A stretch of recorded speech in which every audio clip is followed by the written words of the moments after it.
ఇప్పుడు దీపాలు చదువుకుంటూ రాసుకుంటూ ఉండగా కరెంట్ ఫెయిల్ అవుతుంది. అంటే భారతీయ శక్తి ఎలాంటిదో మనకి అడుగడుగు తెలుస్తూ ఉంటుంది. అంటే the power of India, power stations లో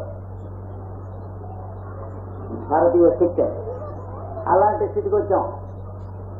వెనకటి రోజుల్లో వార్తలు మనసును నడిపేళ్ళు తీసుకెళ్తూ ఉండేవాళ్ళు. ఇప్పుడు టెలివిజన్ స్థితికి వచ్చాం. అలాంటి స్థితిలో ఉన్నప్పుడు రాసినటువంటి భారతం, రామాయణం ఇప్పుడు పనికొస్తాయా అని అడిగేవాళ్ళు. అడిగితే ఒక ఆయన చెప్పాడు, 2 గంటల బళ్ళ మీద ప్రయాణం చేసేటువంటి రోజుల నుంచి విమానానికి ప్రయాణం చేసే రోజులు మారిపోయినాయి. ఆ 2 గంటల బళ్ళ మీద ప్రయాణం చేసే రోజుల్లో మానవుడు నోటితో అన్నం తినేవాడు తెలియక.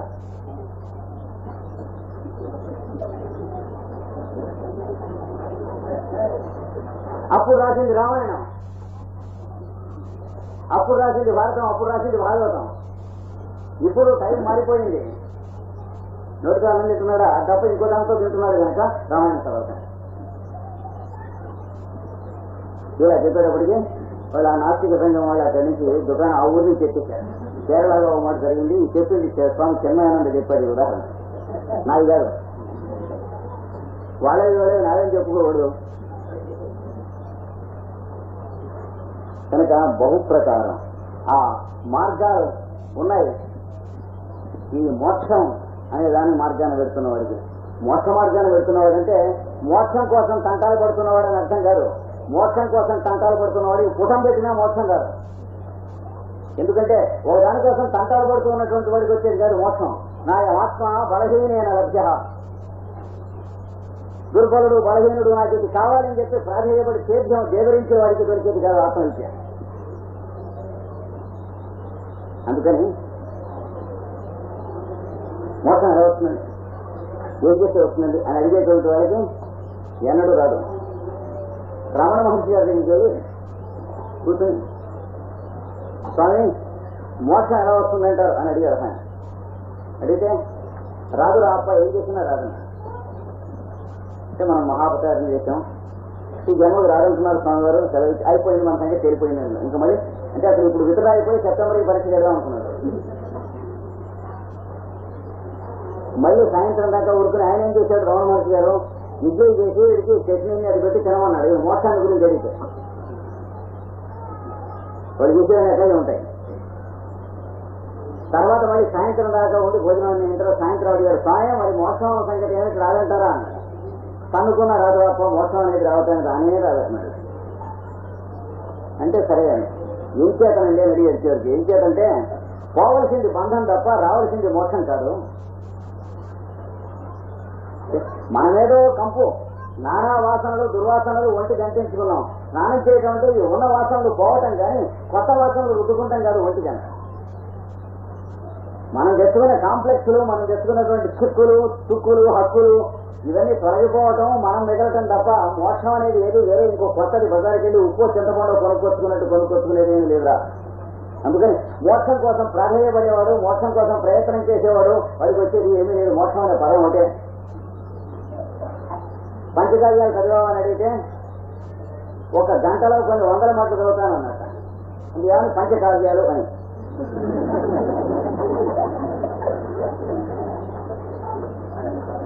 మోక్షం అంటే అంటే మోక్షం కోసం యత్నించాలి, చాలా తహతహ పడాలంటే మోక్షం కోసం అన్నాడు. తహతహ పడేవాడికి వచ్చేది కాదు, తహతహ మానితే వచ్చేదే మోక్షం. ఎంతో ఆర్తి కావాలంటే అన్నారు, ఆర్తి తీరటం అనేది మోక్షం అనేది. అందుకని అతి సంతోషస్తే మోక్ష విరోధ రామానుజుల వారు చెప్పారు. చాలా సంతోషపడి భగవంతుడు కనిపించారు అంటున్నటువంటి వాడికి భగవంతుడు కనిపించి కలస్తే హార్ట్ అయిపోవచ్చు చేరుతున్నాడు. ఏం చేతంటే వాడి దగ్గర తీసుకోవాలనుకుంటారు మిగతా వాళ్ళంతా. దేవుడు కనిపించాడని ఐడియా వచ్చేటప్పుడు అన్నాడు అనుకోండి, అది గుర్తుని వెళ్ళిపోతారు. వెళ్ళిపోతే వాడు గరుడవాహనాలు సాక్షాత్తు వచ్చి పట్టుకెళ్ళిపోయాడు అనుకుంటారు.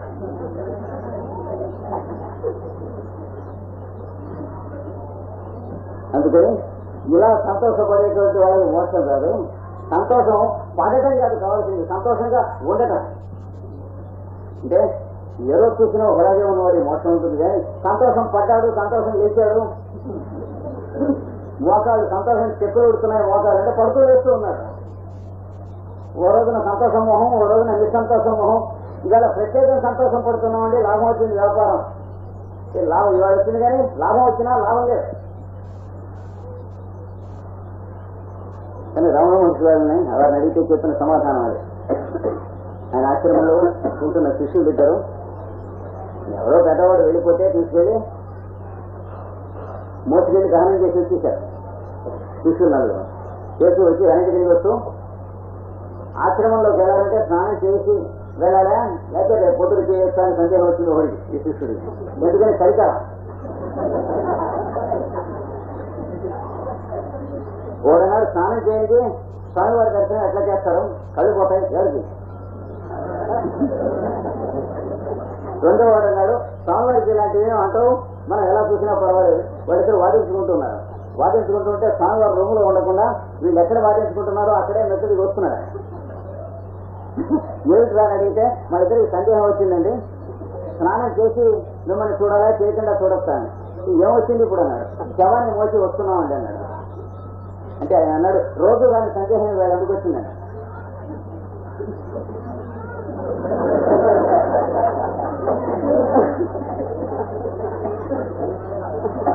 అంటే వాళ్ళు కూడా ఒక పావు నిమిషం మనం తనుకున్నట్టే తనుకున్నారు. సూపర్ అయితే వెళ్ళినట్టుంటారే. అంటే కొందరికి ఇంకా అడగలేదు, అంటే బల్బు మాట్లాడు. కొందరికి వెలిగినా నిలబడలేదు, 1 నిమిషాలు ఉన్నాడు ఎలా అవుతాడు. రోజు ఈ సందేహం ఎందుకు రాలేదంటే, రోజు శవాన్ని మోస్తున్నారా అంటే మరి దేన్ని మోస్తున్నావు అన్నాడు. మోస్తున్నప్పుడు రోజు పొద్దున్నే తగ్గినట్టు స్నానం చేస్తున్నావా లేదా, లేకపోతే కంపు కొత్త చెప్పుల వాసన వేస్తుంది. ఇంకో పూట సాయంత్రం కూడా స్నానం చేయకపోతే చెప్పుల షాపు వెనక్కి చూస్తే ఏ వాసన వేస్తుందో ఆ వాసన వేస్తుంది. స్కానింగ్ ఇండస్ట్రీ వాసన వేస్తుంది. అందుకని ఇచ్చివేశాలు ఎగుడు స్నానం, సంధ్య, అనుష్ఠానం మొదలైనవి ఎవరిని ఉద్ధరించడానికి చేసేదో సత్కర్మాచరణం చేస్తే ఏమొస్తుందండి. తెల్లవరసం స్నానం చేసి ఏమొస్తుందని అడిగాడు ఆయన. చేసిన వాళ్ళంతా ఏం సాధించారని అడిగాడు. మన దగ్గర సమాధానాలు లేవు. ఒకటి స్నానం చేస్తే ఏమొస్తుందని అయితే చేయకపోతే రోగం వస్తుంది, కానీ చేస్తే ఏం రాదు.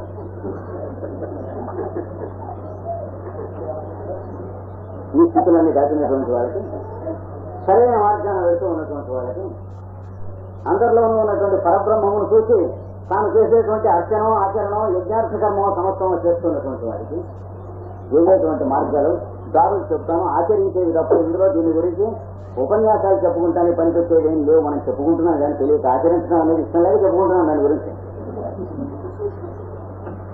సత్యార్జవే మొదటి 2 చూతాను వినండి. సత్యవాక్కు అంటే విన్నాం లేవా, సత్యవాక్కు ఉన్నటువంటి వాడు. ఆర్జవము అంటే ఋతు ప్రవర్తన.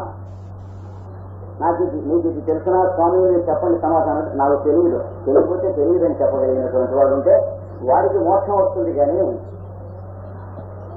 సనత్సు జాతీయంలో ఒక శ్లోకం నాకు బోధపడలేదు.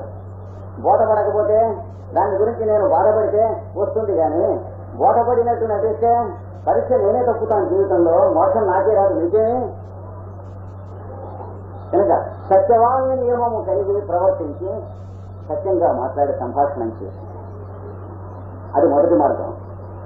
అంటే అందరితో సత్యం మాట్లాడతాను ఎట్లాగండి,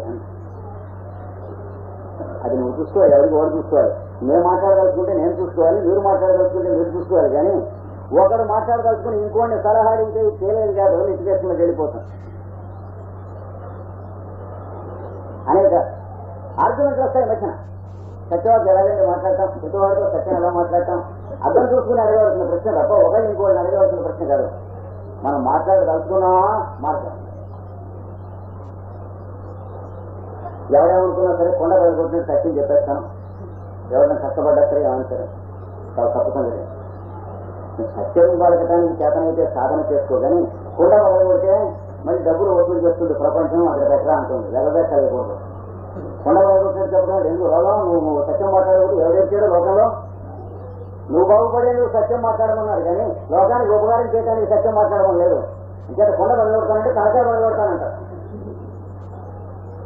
బాగా ఊరు దగ్గర పెట్టుకుని మనం చూసుకోవాలి. సాధన చేసుకునేటప్పుడు సత్యం మాట్లాడాలి. అంటే మాట్లాడితే నాలో ఉన్న కల్మషములు భరిస్తాయి కాబట్టి సత్యం మాట్లాడటానికి ప్రయత్నం చేయాలి. నేను ఇంకోటి మొదగానే ఈ రోజు నుంచి సత్యం మాట్లాడుతున్నాను, ఎవరు కష్టపడ్డా సరే, ఎవరు బుర్ర మీద నిజం ఇష్టంగా ఉంటుంది అని నేను చెప్పేస్తున్నాను. వాడు తప్పు దారి పడుతున్నాడు. సత్యం బ్రూయా, సత్యమే పలుకు, కానీ ప్రియం బ్రూయా, ఎదటివాడికి అది ఇష్టంగా ఉండేటట్లే పలకడం నేర్చుకో. చేత కాకపోతే నువ్వు సత్యం పలకపోతే నువ్వు పోతావు, లోకాన్ని నష్టం లేదు, పలకో. మనం సత్యం మాట్లాడకపోతే లోకానికి నష్టం ఏంటి, మనం మోసం కాకపోతే లోకానికి వచ్చే నష్టం ఏంటి, అది ఎప్పుడూ గుర్తుండాలి. నిద్రలో కూడా కళ్ళలో కూడా మనకు గుర్తుండాల్సింది ఏంటంటే, మనతోటి ఇంకోటి మనగాడికి పుణ్యం మోసం రాకపోతే లోకానికి ఏం నష్టం, అది గుర్తున్నప్పుడు మనం చెడిపోకుండా ఉంటాం, బాగుపడతాం. అందుకని సత్యమే పలుకు, ప్రియంగా మాత్రమే పలుకు, అంటే ఎదటి వాడికి వినటానికి చాలా ఇంపుగా ఉండేటట్టుగా మాత్రమే పలుకు. వీలవుతుందా అండి? మిగతా కొంతవాళ్ళకి వీలవుతూ ఉన్నది కనుక నీకు కూడా ఉద్దేశం ఉంటే వీలవుతుంది, చూసుకో. సత్యం బ్రూయాత్ ప్రియం బ్రూయాత్ నబ్రూయాత్ సత్యమప్రియం. సత్యమును అప్రియంగా పలకకు. ఎదటి వాడిని కష్టపెట్టేందుకు నువ్వు సత్యం పలకకు, నువ్వు బాగుపడేందుకు నేను సత్యం పలకమన్నారు. కానీ సత్యం కానీ, దానం కానీ, శాంతి కానీ, పరోపకారం కానీ, ఇవన్నీ నువ్వు బాగుపడేందుకు మార్గాలు కానీ ఇంకొకరికి ఉపకారం చేయడానికి కాదు. నేను ఇంతమందికి మందులు ఇస్తున్నాను, ఎంతమందికి డబ్బులు తగ్గుతున్నాయో చూడండి, చాలా పొరపాటు సంగతి. మనం ఇవ్వకపోతే ఏమవుతుంది, మనకంటే బాగా ఇచ్చేవాడు ఉంటాడని ఎప్పుడు గుర్తుంచుకోవాలి.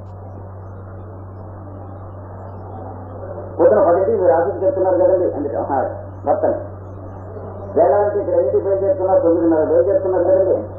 9:30 బయలుదేరాలంటే మీరు జపం ఎన్నింటికి చేసుకుంటున్నారు, 9ంటికి కూర్చొని చేసుకుంటున్నారు కదండి. 9ంటికి మీరు కూర్చొని చేసుకోవాలంటే మీకు పట్టుబట్ట మొదలైనటువంటి పేద మీద ఎప్పుడు పెడుతున్నాను, 8:50 పెడుతున్నాను కదండి.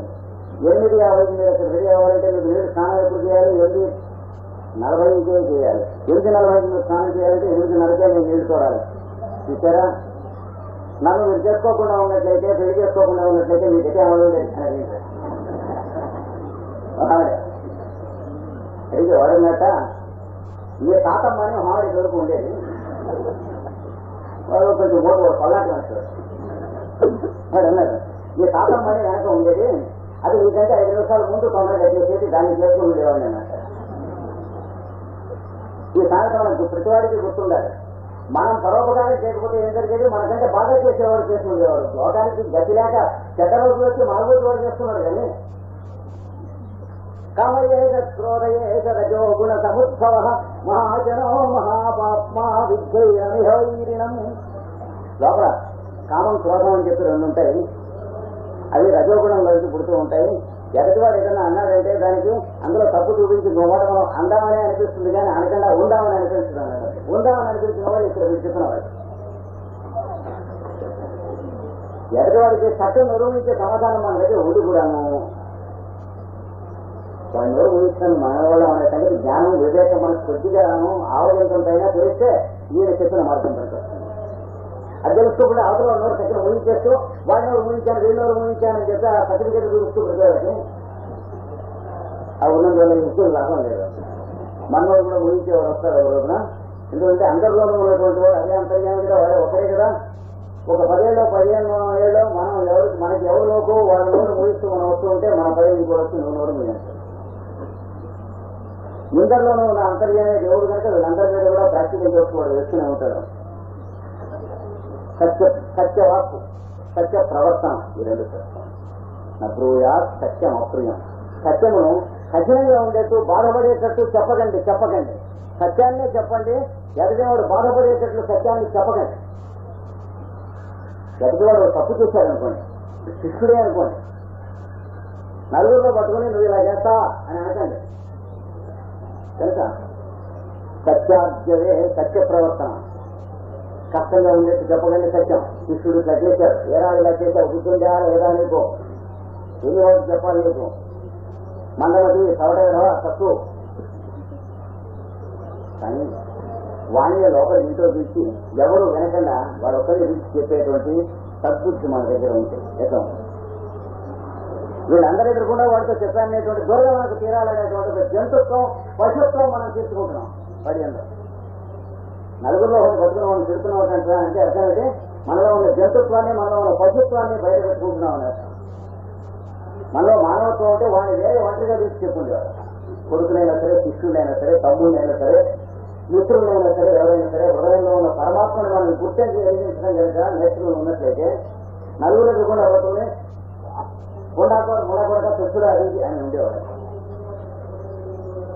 అంటే మన దగ్గర నుంచి బయలుదేరాలి ఆచారం అనేటువంటిది.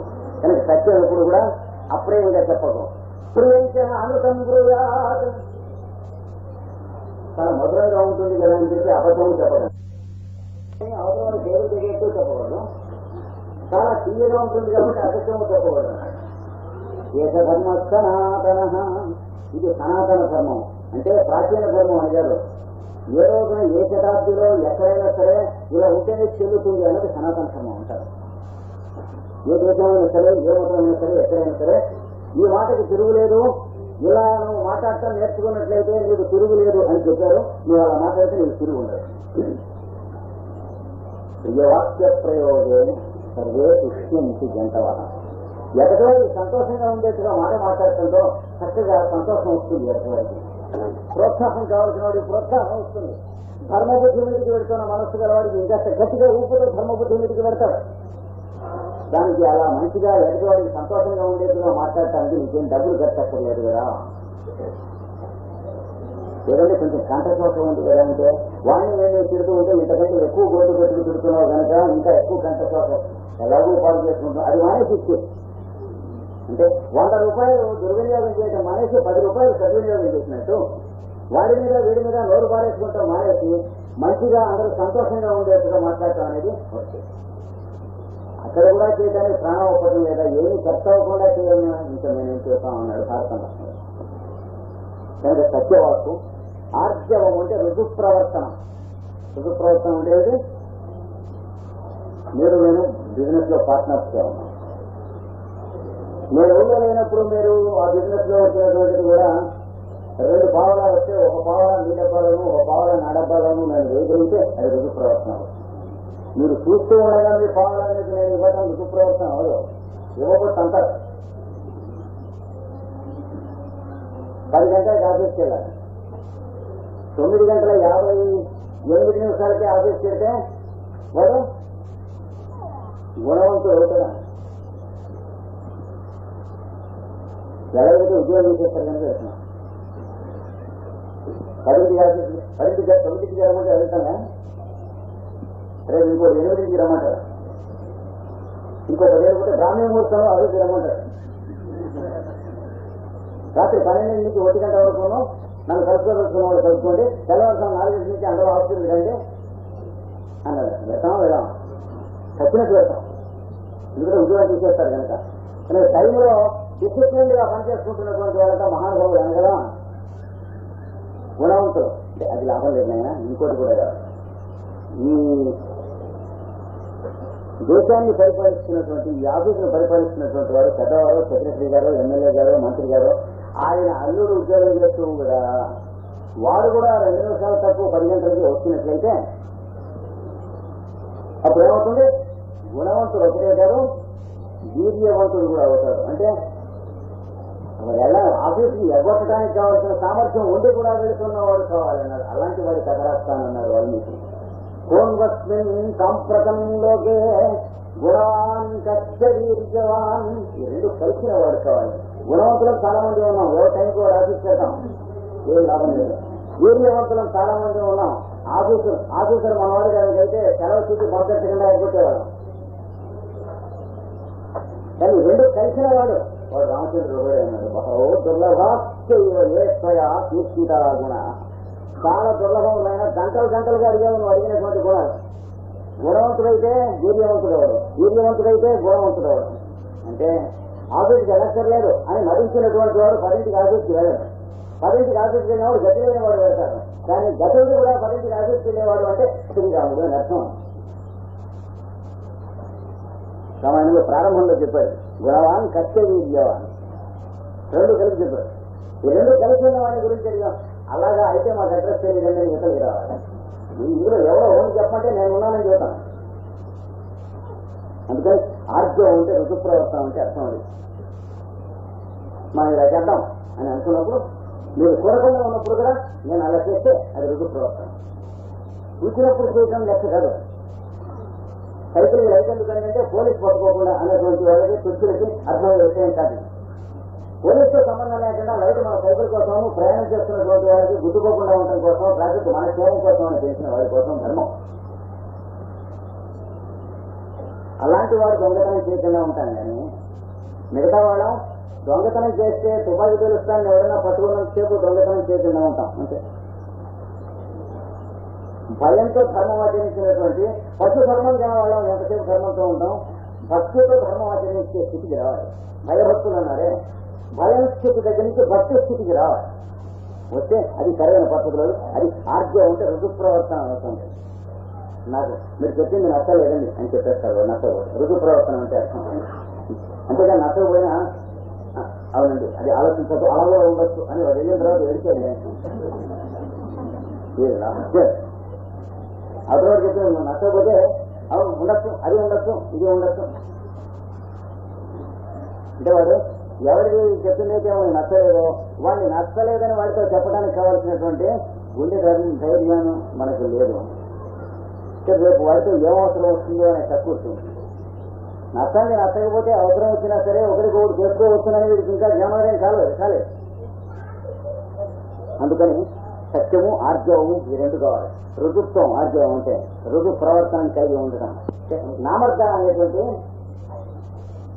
నులుపురుగు విషపురుగు లోపల ప్రవేశించకూడదు. ఇంకా బతకం, ఇంకా శరీరంతో చిత్తలుగా బతుకున్నా కానీ ఆత్మ బతకదు లోపల. ఆత్మ ఏంటో మనం బతకం. అది ఉంటే నామర్థం అనేటువంటి ఒక మాయవం అవుతుందంటే రుజు ప్రవర్తన కావాలి. సత్యము ఆర్జవము ఈ రెండు కావాలి. సత్యార్జవే హ్రీర్దమచౌజ విద్య. హ్రీ అనేది మూడవ గుణం, సత్యము మొదటి గుణం, ఆర్జవము లేక రుజు ప్రవర్తనము రెండవ గుణం. ఆఫీస్కి సెలవు పెట్టేశాడు కూడా ఏదో సెలవు పెట్టి అని అడిగితే సంకలాలు బట్టలు చేయలేదు, బాగుంది ఉన్నది కదా తొక్కండి ఇప్పుడు తిరిగిందట కొద్దిగా. అది వేసుకుని ఆఫీస్కి వెళ్ళడానికి ఇష్టం లేదో సెలవు పెట్టాడు. అది వేసుకుని పెడితే ఏమి, అది వేసుకుని తిరిగిన తొక్కాలు వేసుకుని ఆఫీస్కి వెళ్తే ఏమి లేనటువంటి గుండె ధైర్యం లేనటువంటి తప్పుస్తాను ఆస్తులు. అందుకని సత్యము ఆర్జవము హ్రీ కావాలి. మూడవది హ్రీ అంటే ఏంటి? ఈ పని మనం చేద్దామా అనేది ఉండాలన్నారు చేయకూడదు పనికి.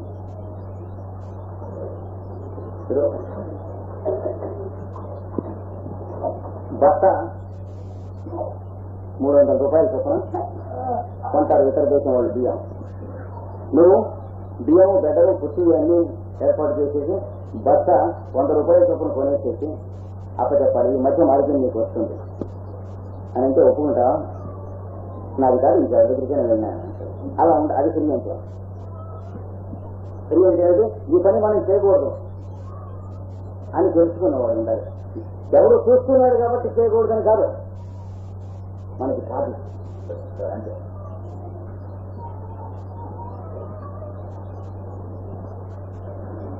మరి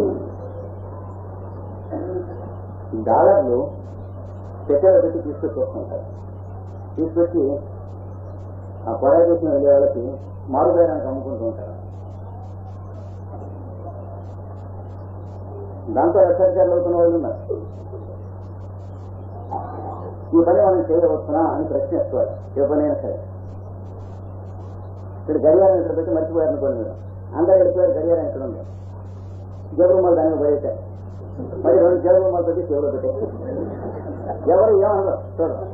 కానీ ఈ పని మనం చేయవచ్చునా, ఎవరిని అడుగుతున్నారు, ఎవరిని కాదు, తను తాను అడగాలి. అది ఫ్రీ అంటే మనం చేసే పని కాదు ఇది. ఆయన ఇంకెప్పటికైనా ఏమన్నా కొంచెం సాక్ష్యం చెబుతారా, మీకు 5,000 రూపాయలు ఇస్తాను. అంటే ఇక్కడ సాక్ష్యం చెప్పకూడదు, బోర్డు పెట్టుకునే వాళ్ళు ఉంటారు, అక్కడికి వెళ్ళు. ఇక్కడ కాదు, మన పద్ధతి కాదు. అలాగా ఫ్రీ అంటే ఒక విధంగా లగ్జించడం, మనం చేయకూడని పనులు చేయకుండా ఉండటానికి ఎవరు చెప్పనక్కర్ లేకుండా మనమే చేయడానికి రద్దపడటం అనేటువంటిది ఒకటి ఉంటుంది. దగ్గర మోసం మార్గంలో వెళ్ళేటువంటి వాడి దగ్గర వీటి మీద కత్తి పెట్టినా చేయకూడదు. ఇంటి దొరక చచ్చిపోతున్నట్టు సుఖామోపి జరా పురుషోపి సుత్ క్షామ అంటే ఆకలితో క్షామ బాధ, కరువు బాధతో, దారిద్ర్య బాధతో చచ్చిపోతున్నా సరే జరాకృషి ఒకటి ముసలితనంతో కృషించి లేవలేకపోతున్నా సరే, శిథిల ప్రాయో ఒకటి శిథిలం అయిపోతున్నా సరే, ప్రాణేషు నశ్యత్వతి ప్రాణాలు పోతున్నాయి ఇంకో 5 నిమిషాలు. ఇట్లాంటి స్థితి ఎత్తి చూసినా సరే మత్తేంద్ర విభిన్న కుంభపిహితగ్రాహైక పద్ధస్పృహ మదపుటేనుగు తలకాయ మీద సూటిగా వెళ్లి దెబ్బకొట్టి అందులో ఉన్నటువంటి మాంసంలో మాత్రమే తినటం ఎదిగినటువంటి సింహం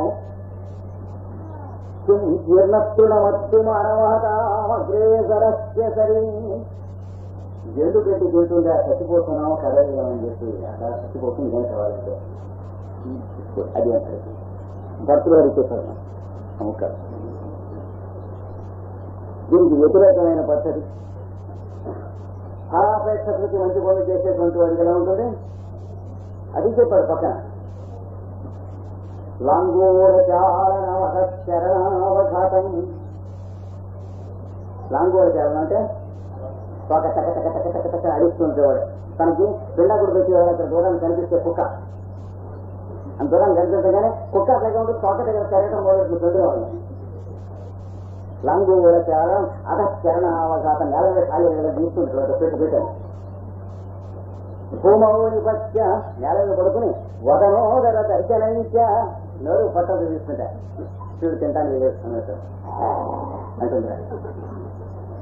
పిండదస్య కురుతే ఆ పిండకుడు పడేసే వాడి దగ్గర ఇన్ని దొంగలేఖలు వేస్తుంది కుక్కగా గజపుంగ వస్తు ఏనుగు ఏం చేస్తుందా స్థిరం వీరవుతాయి. ఎలా నువ్వు ఎక్కడైనటువంటి బరువులు నేను నీకు ఎత్తి పెట్టాను కాదు అన్నట్టుగా చూస్తుంటా. వీడేస్తున్నాడు వీడు మొహం ఏనుగు ఎత్తినాడు. ఆ కలప చెట్టు కొట్టేసినవి పడేసిన ఉంటే అందులో తీసి రావేలు వేయమంటే తీసి వేస్తుంది తొండంతో ఎలా చూస్తుంది వీడు వంక. నీ బలమంతా నీ బతుకెళ్తారా మనం తింటానికి భయం అంటున్నాడు ఏనుగు. స్థిరం విలువవుతాయి స్థిరంగా చూస్తుంది. చాటు చెట ఇస్తే ఉంటే అవతల వాడికి ధైర్యాన్ని కలిగించి స్థైర్యాన్ని కలిగించి సహాయం చేసి అప్పుడు తను తినవలసింది తను తింటుంది. అది బతుకన్నా ఇది కావాలి. గురి అనేటువంటి లక్షణం కావాలన్నారు. అంటే ఒక లెవెల్ దిగకుండా ఉంటామని. లెవెల్ అంటే మైరోగంలోనూ కాంప్లెక్స్లోనూ కాదు, బిహేవియర్లో అంటే ప్రవర్తనలో. ఇది చేయడు వీడు, వీడిని మనం నమ్మవచ్చు, వీడిని పొటండుకినా సరే ఈ పని చేయడు అని ఒకడు ఉంటాడు. వాడు చేయలేదు. మీరు వాడికి ఎన్ని లక్షల రూపాయలైనా ఇవ్వండి, కాగితం అవసరం లేదు, పత్రం అవసరం లేదు, మరి నేను ఇంటికి చేస్తాయి. ఎందుకంటే వాడికి అక్కర్లేదు, కనుక అక్కర్లేదని తెలిసిన వాళ్ళు. పులి తలకాయ కాగితం చూడగానే పులి నోట్లో తలకాయ పెట్టేవాళ్ళు వాళ్ళు వెళ్ళిపోతారు. అందులో పులి తలకాయ కాగితాలు అంటే 100 రూపాయల కాగితం. అది చూడగానే ఆ పులి నోట్లో తలకాయ పెట్టేవాళ్ళు. అది వచ్చేస్తుంది. కాగితం మీద ఉంది మనలో ఉంది కానీ అని తెలియక మనకంటే కాగితం విలువైనదని విలువ కట్టుకున్నవాడు కాగితం కంటే తక్కువ విలువైన ప్రస్తుతంగా అది వాడేం చేస్తాడని. అంటే ఆర్జవం అంటే రుజు ప్రవర్తన. మనకంటే 100 రూపాయల ఎక్కువ విలువైందని అనుకున్నవాడు వాడేవాడు ఖాతాలో వేసుకున్నవాడు వాడేందుకు కొరకు వాడికే పనికిరాడు, ఇంకోటి ఎందుకు పనిచేస్తాడు అది చూస్తున్నాడు. సత్యార్జవే హ్రీ దమ. హ్రీ అంటే ఇది ఇప్పుడు చెప్తుంది అంటే లగ్జరించడం అన్నమాట, చేయకూడని పనులకి. ఆ పైన దమించడం, దమం అనేటువంటిది కలవాలి. ఇంకొక మార్గం, ఇంకో దమం అంటే ఇంద్రియములు మనస్సు వీటిని నిగ్రహించుకోవటం దమం. అంటే మనం యజమానిగా ఉండి ఇంద్రియములు మనస్సును మనకు సర్వెంట్స్ గా సేవకులుగా పనిచేసేటువంటి పద్ధతి. అంటే మనం ఒక పని చేసిన తర్వాత ఇది చేయొచ్చా లేదా అని ఆలోచించడం కాకుండా ముందే చేయొచ్చో చేయకూడదు అనేటువంటి దాన్ని బట్టి మనం చేయాలి. ఇది అనొచ్చా అనకూడదా, ఇది తినొచ్చా ఇది తినకూడదా, రుచికర